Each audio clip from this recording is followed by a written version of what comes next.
Jake puts every extra dollar toward paying off his debt. Marcus has the exact same debt, but he only makes his minimum payments and puts every extra dollar into the stock market instead. One of them is following Dave Ramsey's advice to the letter.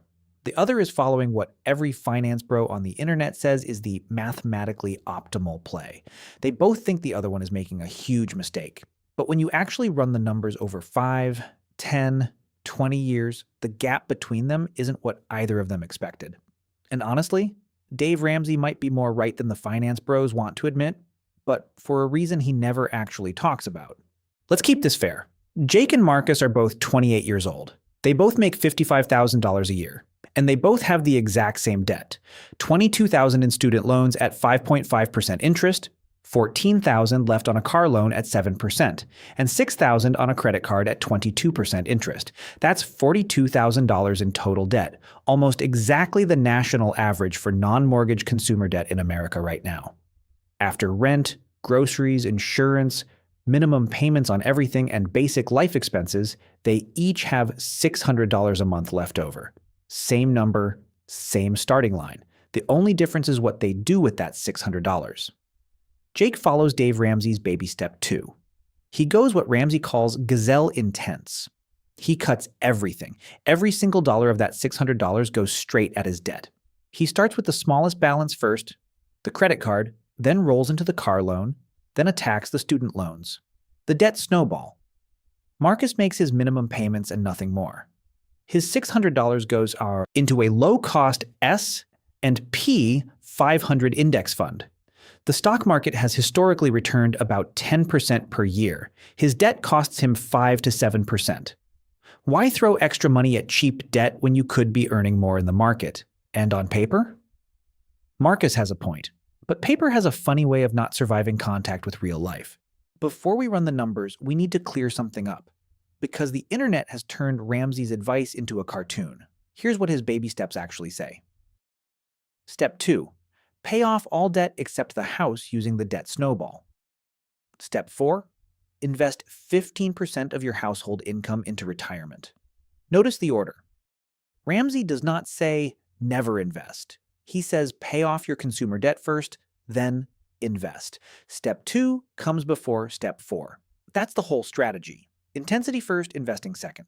And the debt snowball, paying off the smallest balance first regardless of interest rate, isn't about math. It's about momentum. You knock out a small win, you feel it, you keep going. Ramsey has said it himself. If people did what made mathematical sense, they wouldn't have credit card debt in the first place. Now, is that the optimal math play? Let's see. For the first 2 years, Marcus looks like a genius. He's putting his $600 a month into the market. After 24 months with compound growth, his portfolio is north of $16,000. He's watching his balance climb every time he opens his brokerage app. His debt is shrinking too, slowly. Minimum payments are chipping away at the balances month by month. His student loans are barely moving because at $250 a month in minimums, most of that is going to interest. Jake? He's eating rice and beans. He picked up a weekend side gig driving deliveries. Every dollar is going at that credit card. He killed it in about 8 months, then rolled that freed-up payment into the car loan and started hammering that. After 2 years, here's the scoreboard. Marcus has a portfolio worth about $16,000. His remaining debt is roughly $34,000. Net worth, negative $18,000. Jake has zero invested. His remaining debt is around $19,000. Net worth, negative $19,000. On paper, Marcus is about $1,000 ahead. And he got there, while still going to restaurants, still living a normal life. Everyone around Jake thinks he's being extreme.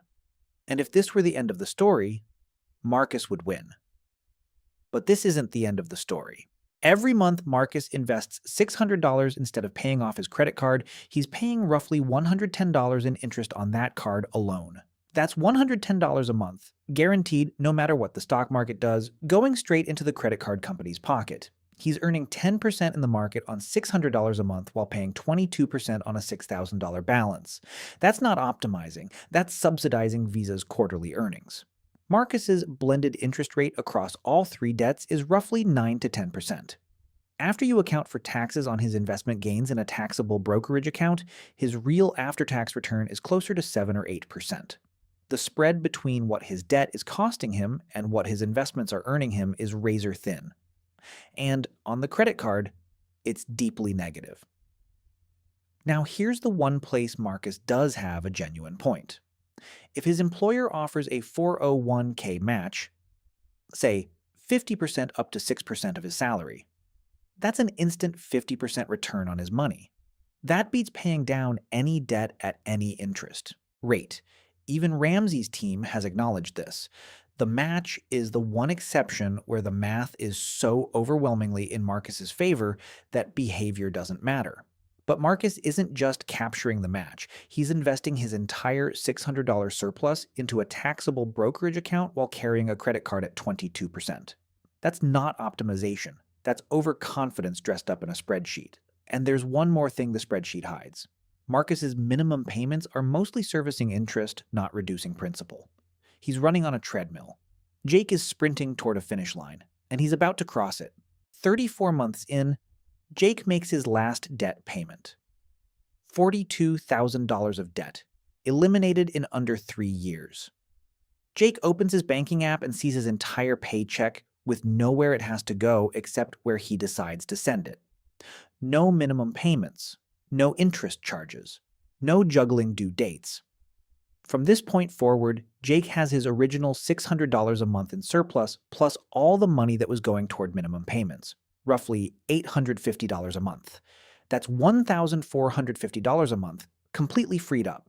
He builds an emergency fund in 4 months, then starts investing 15% of his income into his 401k, the rest into a brokerage account. Total monthly investment, about $1,400. Marcus? Still making minimums, still investing his $600. His portfolio has grown, but he's still carrying over $30,000 in debt. His credit card is still bleeding him at 22%. His car loan has 2 years left. His student loans have 6 or 7 years left. Marcus has more money in the market. But Marcus also has a monthly obligation to 3 different lenders that limits every financial decision he makes. And from here, every single month that passes makes Jake's position stronger. Let's run this all the way out. Jake's path. Months 1 through 34. 0 investing, all in on debt. Months 35 through 40. Building emergency fund. Month 41 onward. Investing $1,400 a month in low-cost index funds. That's 80 months of investing. At a 10% average annual return, Jake's portfolio at the end of year 10 is worth approximately $165,000 to $175,000. 0 debt. Car paid off. 6-month emergency fund in a high-yield savings account. Marcus's path. Months 1 through 120. Investing $600 a month while making minimum payments. His credit card is paid off around month 40. Car loan finishes around month 60. Student loans done around month 96. After each debt is cleared, he rolls the freed up minimum into investments, from $600 to $750 to $1,050 to $1,300. His portfolio at the end of year 10 is worth approximately $140,000 to $155,000. Marcus invested for all 10 years. Jake invested for less than 7. And Jake is ahead. 2 reasons. First, Jake paid dramatically less in total. Interest. By killing his debt in 34 months instead of letting it ride for 8 to 10 years, Jake saved roughly $12,000 to $18,000 in interest. Money that went into investments instead of into lenders' pockets. Second, Jake's monthly investment amount was significantly larger once he was debt-free. $1,400 a month compounds much faster than $600 a month, even with a head start. But this scenario assumed something about Marcus that almost never holds true in real life. It assumed Marcus was perfect. Everything I just showed you assumed Marcus invested $600 every single month for 10 years. Never missed a month. Never panicked during a crash. Never pulled money out for a car repair. Never sold during a downturn because the headlines scared him. In real life, almost nobody does this. JP Morgan ran a study tracking actual investor behavior over a 20-year period. The S&P 500 returned about 10% annually during that stretch. The average investor? They earned roughly 3%. Not 10. Not 8. 3%. Because they bought high, sold low, skipped months, withdrew early, chased trends, and made emotional decisions at the worst possible times. That gap between the market's return and the investor's return is the entire argument. Marcus's plan only works if Marcus behaves like a robot for a decade. And Marcus isn't a robot.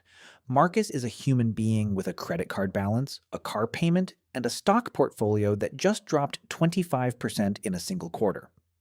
Marcus is going to feel something. And when he does, he's going to do something. And that something is almost always the wrong thing. Jake's plan doesn't require discipline during a stock market crash. Jake doesn't have a stock portfolio during years 1 through 3. He can't panic sell something he doesn't own. Every dollar he puts toward debt disappears into principal reduction, permanently. It works whether the market is up 20% or down 30%. Ramsey's plan is psychologically bulletproof. Marcus's plan requires Marcus to be psychologically perfect. And that's the reason Dave Ramsey is right that he never talks about. He frames it as a moral argument. The borrower is slave to the lender. His critics respond with math. But the real reason his approach works isn't moral and it isn't mathematical. It's behavioral. It works because it removes the single biggest threat to your financial future, which isn't interest rates or market returns. It's you. If your employer offers a 401k match, take it. Period. A 50% match on the first 6% of your salary is free money. Capture the match, then go gazelle intense on the debt with everything else. If all of your debt is low interest, below 5 or 6%, the math for investing gets genuinely compelling. A 4% student loan versus a 10% average market return is a wide spread. The lower your interest rate, the stronger the case for investing through it. Here's the honest truth about interest rates. There's a tipping point. Above 7 or 8%, kill the debt. Below 5%, the investing argument is strong. Between 5 and 7% is the gray zone where it depends on your discipline, your tax situation, and your ability to stay the course for a decade without flinching. But here's the question. Nobody asks themselves honestly enough. Are you actually going to invest that money? Not do you plan to. Are you actually going to set up automatic transfers, invest every single month, never touch it, never sell it for 10 years? Because if the answer is anything less than absolutely no matter what happens, Ramsey's path is safer. Not because the math says so, because your behavior says so. Jake and Marcus both started with $42,000 in debt and $600 a month in surplus. Jake attacked his debt like his hair was on fire and didn't invest a dime for 3 years. Marcus played the long game, invested from day one, and let the math work in his favor. After 10 years, Jake, who invested for less than 7 of those years, has a larger net worth than Marcus. Not because he's smarter, not because he's luckier, but because he paid less in interest, invested more per month once he was free, and never had to make a single emotional decision about his portfolio during a downturn.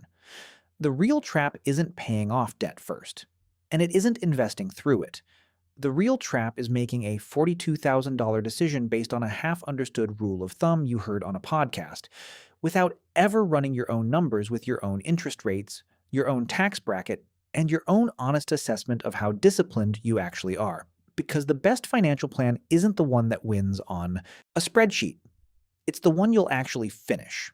And if you're thinking about skipping the car loan entirely and just paying cash for your next car, that's a completely different conversation. And the answer might surprise you. But for now, the next time someone tells you that paying off debt early is leaving money on the table, ask yourself one question. Would you actually put that money on the table, or would you just spend it? Because that's the only honest answer that matters.